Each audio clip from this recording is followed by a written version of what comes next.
When people imagine ancient Greece, they are almost certainly thinking about classical Greece. We tend to imagine white marble buildings, noble statuary, and philosophers lecturing underneath olive trees. We associate all of this with the 5th century BCE, when the Parthenon was built and the greatest Greek cities, Athens and Sparta, went to war with one another. But the culture and politics of that era didn't develop overnight. Their beginnings lie in the years that followed the Dark Age of the 12th through the 9th centuries. At the end of that period, many things started to change, and we call the 300 years that followed the Archaic period, referring to a new art style. First, the classical system of government began to appear when independent city-states, the poleis, whose activities the Greeks called politics, emerged on the Greek mainland and then in the colonies those cities established in places like the Crimean coast, Sicily, and southern Italy. These colonies, which were founded in the 8th and 7th centuries, were motivated by economic and social problems. Some of them served as trading outposts.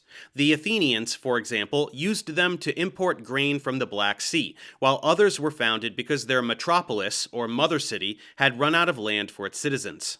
This meant that a portion of the population was in danger of starving, and for cities where land ownership was a requirement for participating in public life, sending some of their citizens to colonies where they would receive a share of land upon arrival helped to relieve their dissatisfaction at being excluded, or at least got them out of the way.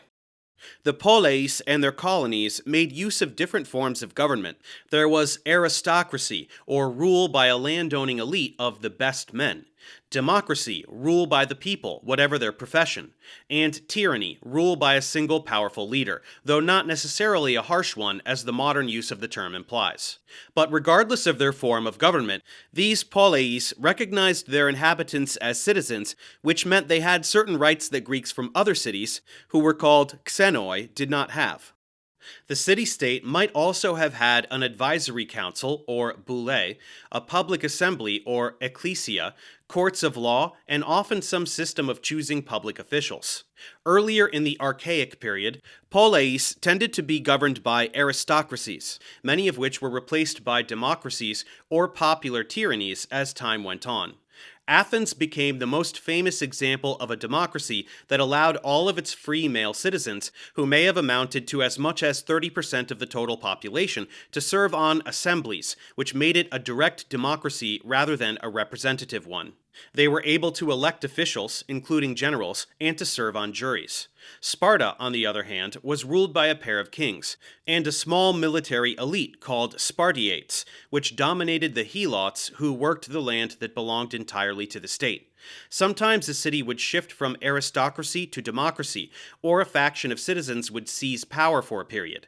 This happened several times in Athens during the 6th and 5th centuries, though its democratic institutions were eventually restored. Historians often associate these institutions with Solon, who is considered their lawgiver. He was a chief magistrate of Athens early in the 6th century BCE, when it was ruled by a council of wealthy aristocrats, and the people, or demos, were kept from participating in the government. Solon instituted reforms that severed the connection between politics and wealth, which formed the basis for the democracy of the 5th century BCE. In addition to their forms of government, the poleis had a shared identity as members of various ethnic subgroups. Among these were the Dorians, who lived in the cities of the Peloponnese on the Greek mainland and in Italy, as well as the Ionians, who lived on the coast in the region of Athens, on nearby islands like Euboea, and in the Greek colonies of Asia Minor in what is now Turkey. The members of these subgroups formed alliances that would play a part in the conflicts of the 5th century BCE. They also had a shared cultural character, each spoke their own dialects of Greek, and they developed the different styles of architecture that are now named after them. These are the Doric, which was used to build temples all over Greece during the Archaic period, and the Ionic, which appeared in Asia Minor in the 7th century BCE. The Greek city-states fought one another on and off throughout the Archaic and Classical periods. In fact, the Olympics and several other athletic festivals that are called Pan-Hellenic, because they were open to competitors from across the Greek world, were declared periods of truce so that athletes could travel to them without risking their lives.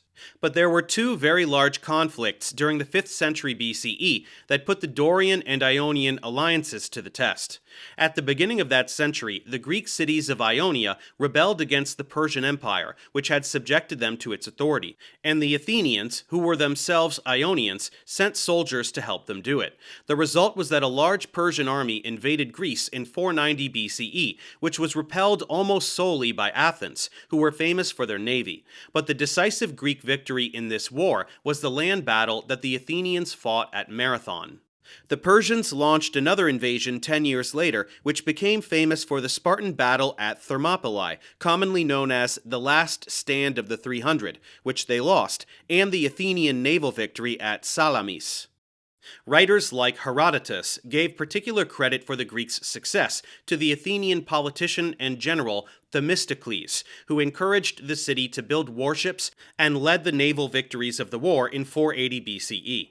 The Persian defeat became a central part of Athenian ideology, and the Parthenon, which Athens built out of the remains of a temple the Persians had destroyed when they sacked the city, was a symbol of Greek superiority over foreign barbarians. The second crisis faced by the Poleis began in the middle of the 5th century BCE. Ever since the Persian Wars, Athens had been building a naval empire, ostensibly as a defense against further invasions, and attacking Persian forces in northern Greece, Egypt, and Asia Minor. It was also recruiting allies, sometimes under duress. All this happened under the leadership of the politician and general Pericles, who was the most influential Athenian in the years between the 460s and the 430s BCE. This naval empire, which was called the Delian League, because the money contributed by its members was kept on the island of Delos, sometimes got involved in the affairs of cities which were members of the Peloponnesian League led by Sparta, but happened to be located nearer to Athens. At the center of these conflicts was the city of Corinth, which was located on the bridge of land that connected the Peloponnese with the rest of the Greek mainland. In 459 BCE, Athens offered to help an ally of Sparta called Megara, which was fighting with Corinth at the time because it wanted to weaken Sparta's influence in the area, and this led to a war with Sparta that lasted several years. Later on, in 433 BCE, Athens agreed to help the Corinthian colony of Corcyra defend itself against Corinth, from which it wanted to remain independent. Open conflict between the Delian and Peloponnesian leagues finally broke out in 431 BCE and continued on and off for 30 years. This conflict, known as the Peloponnesian War, came to a temporary halt for a 7-year period, but it was revived when a group of Athenians, led by the general and politician Alcibiades, pushed in 414 BCE for an invasion of the island of Sicily, where Sparta had allies. This turned out to be a terrible defeat for Athens, but even then the war only came to an end after the Athenian fleet was destroyed in the year 405 BCE. After this, while Athens continued to be a center of culture and education for centuries, it lost most of the political and military power it had enjoyed between the Persian and Peloponnesian Wars. And in the years that followed, Sparta became the dominant power in Greece until the city of Thebes defeated it early in the 4th century. Thebes only lost its position when the entire region was forced into an alliance with Macedonia in the 330s BCE. The Persians, meanwhile, maintained their hold on Ionia and continued to be involved in the politics of the Greek mainland.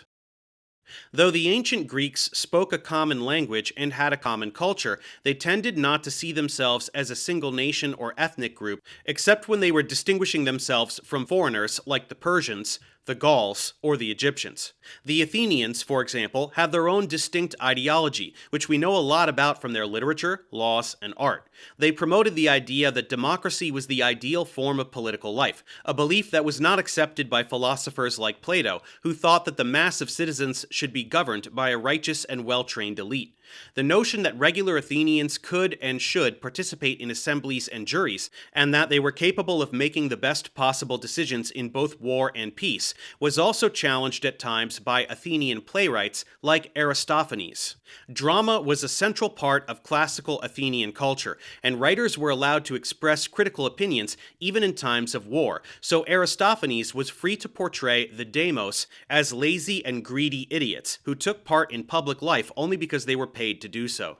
He also criticized their leaders as ambitious demagogues who tricked the poor into supporting them, and attacked the war effort promoted by men like Pericles and Alcibiades as stupid and a waste of human life. Drama was a form of performance that had been associated with Athens since the 6th century BCE. It was divided into comedy and tragedy, each of which had its own rules and conventions. And while comedy tended to deal with current events, tragedy drew upon ancient myths for its content, though it used them to raise current philosophical and psychological questions. There were also several types of poetry, the oldest of which was the epic associated with Homer, who may or may not have been a real person. The Iliad and the Odyssey were originally spoken poems that developed in the early Archaic period, around 800 BCE, which then evolved into a fixed form and were finally written down centuries later. There were also lyrical poets during the late Archaic and Classical periods, such as Sappho, who wrote love poems, and Pindar, who sang the praises of the winners in athletic competitions like the Olympics, and retold the stories of ancient myths. But the areas most associated with the classical era are philosophy and history. The first of these had developed in the century or so prior, and the second was invented by the 5th century writer Herodotus, who used the word historia, meaning investigation, to describe his examination of the causes and events of the Persian Wars of a few decades before. In the same book, he discussed the various non-Greeks of the world he knew and tried to explain their cultures and beliefs in terms his readers would understand. He was followed by Thucydides, who wrote about the Peloponnesian War with a particular emphasis on the psychological and political motives that caused its participants to make one flawed decision after the next. Herodotus and Thucydides began a tradition of recording and analyzing recent events in detail and as dispassionately as possible, which lasted through the ancient world and beyond. Philosophy, on the other hand, went from being the set of a thinker's statements on various issues to a detailed written discourse in which authors could explore their ideas at length. Even then, Plato, who is one of the most famous classical philosophers, wrote his works in the form of spoken dialogues. The thinkers of the Archaic period are called pre-Socratic, to distinguish them from Plato and Aristotle, who came after Socrates, and while they tended to be interested in the nature of the physical world, what it was made of and how it functioned, later philosophers were also interested in ethics and how to live a good life. They asked about the definition of justice, the duties of citizens, the foundations of political authority, and how we are able to know things, which today we call epistemology. They also studied what they called natural philosophy, which was the ancient term for natural sciences like physics, astronomy, and botany. The Athenian school founded by Aristotle, the Lyceum, conducted studies into many of these sciences, as well as into fields that would now be called economics, anthropology, and political science, but most of their writings have been lost. One of the clearest differences between the cultures of the major Greek periods is the art, and above all the sculpture that was produced during each of these eras. Archaic sculptures tended to be anonymous in the sense that they were not portraits of specific individuals, but rather generic representations of boys, men, and women. They had static poses that resembled traditional Egyptian sculptures, and their faces were masks that wore what is called the archaic smile. By the 5th century, however, Greek sculpture had begun to introduce elements of movement and tension, and to position the body as though it were just about to move or throw whatever it was holding. It also made details like muscles and clothing much more realistic, though it continued to idealize the features of both generic figures like athletes and individuals like Pericles. An interesting exception to this was Socrates, who was notoriously ugly. Classical sculpture also developed rules of proportion that mimicked the relative dimensions of the human body to produce a more lifelike result. Though what survives of these works are mostly white marble copies made centuries later, the originals were either painted stone or were cast out of bronze, while the decorations on the Parthenon and other buildings were made from different colors of stone. Both art and architecture were important parts of Greek public life, since the wealthy members of communities were expected to donate beautiful objects for the citizens to enjoy, particularly if they wanted to get elected. In fact, Thucydides comments that in the future, visitors to Athens would assume that it had been much more powerful than Sparta because it indulged in impressive building projects which the Spartans would have considered pointless. The idea that the 6th and 5th centuries were the classical period of Greek history actually comes from the Roman Empire, when people came to believe that the political and military accomplishments of the ancient Greeks set them apart from those of the period that followed, which were the Hellenistic Greeks of their own time. Though the Greeks continued to be admired as philosophers, artists, and writers, the fact that they were no longer a great power made them seem less impressive than their ancestors. This idea has persisted in Western culture ever since, and even though the Hellenistic era that began with Alexander the Great is no less interesting and rich than what came before it, it generally receives less attention in the popular imagination. Let's move forward and learn about Hellenistic Greece. Thanks for watching. Subscribe to my channel for more tutorials. Support me on Patreon so I can keep making content. And as always, feel free to email me, ProfessorDaveExplains@gmail.com.